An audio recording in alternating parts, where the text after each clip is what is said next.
so I started recording this not realizing my microphone was unplugged. So this is the no longer unboxing of the Magpull Enhanced Trigger Guard. Just trust me, that's it. As well as we're going to install it, which is really the actual only point here.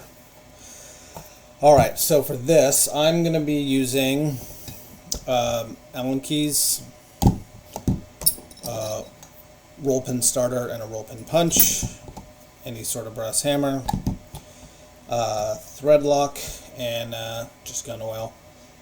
And then I personally use a pair of pliers because I don't have one of those fancy little molded things to hold it in place.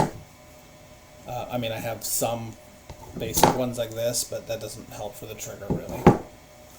So let's see what I missed last time. So I was building this AR here, and the trigger guard I had was this super flat one that, and with this extra long trigger, it kind of like rode right up against it. I didn't like it, and anyway, so I got rid of it and got a new one that has more of the dip. Alright, let me clear out some space, figure out how to get this camera adjusted, and we will get started. So you've got two sides to this. You probably won't be able to see this on camera, but if you have one in front of you, it'll be pretty easy to tell. But one of them is threaded, and one isn't. On your lower, you've got one side that's got a hole, and another side that's just got a little kind of dimple for it to fall into. So you can see the side, there's no hole. That's where you want the threaded end to go, and the other one has two holes, or its holes go clean through. So how we're going to do this is I'm going to set this down here. Now these dog ears right here and here are not super strong, they're not super weak. I've never personally broken one, but they definitely can break if you're hammering down on it. So you can get a nice little tray mount that this kind of fits right into and will hold them in place, but I don't have one. But if you put some pliers under here, that will hold there, so there's something for it to fall against instead of it hammering straight down and potentially breaking it. Alright, so we're going to place our guy in here, line it up, and we're going to start with just this threaded one it comes with.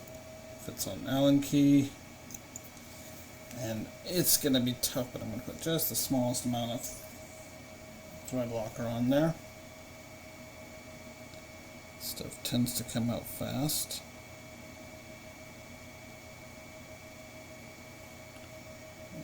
It's a bit on the much side. I'll wipe a little bit off, and we're good to go.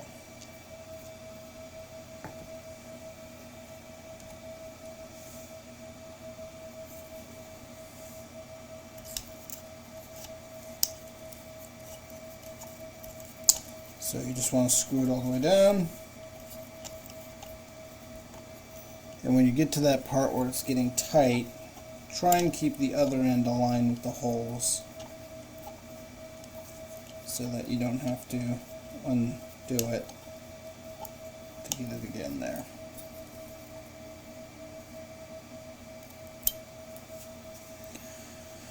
Great.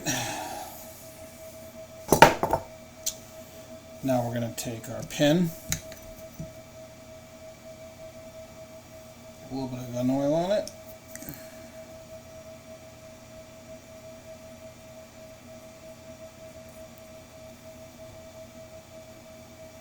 get it in our starter,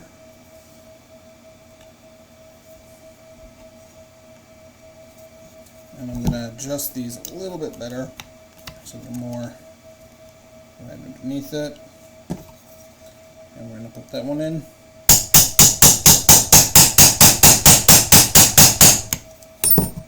See, it wants to fall out a little bit.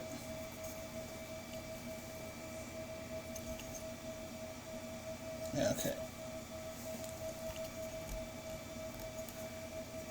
It's not quite, I think it went off just a little bit.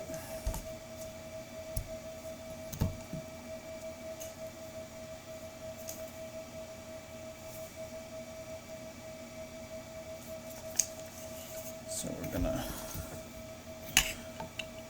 try and back that up there.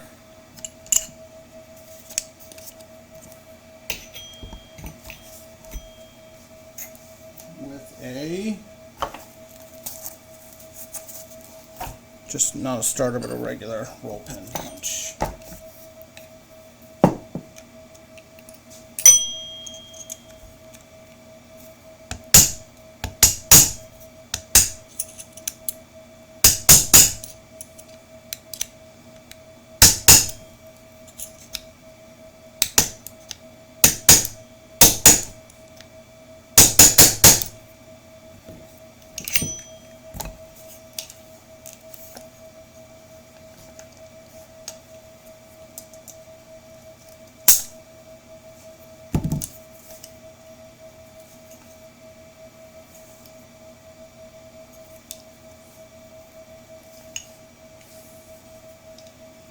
Can't really see in there with this.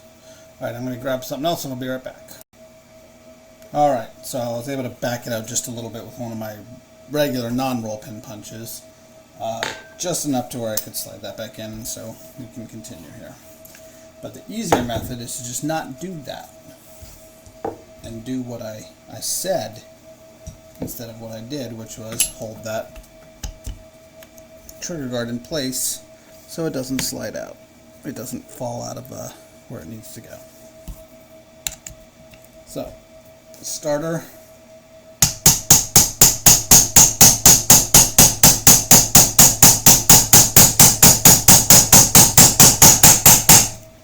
Okay, starter's kept out. Now we're going to switch to the roll pin.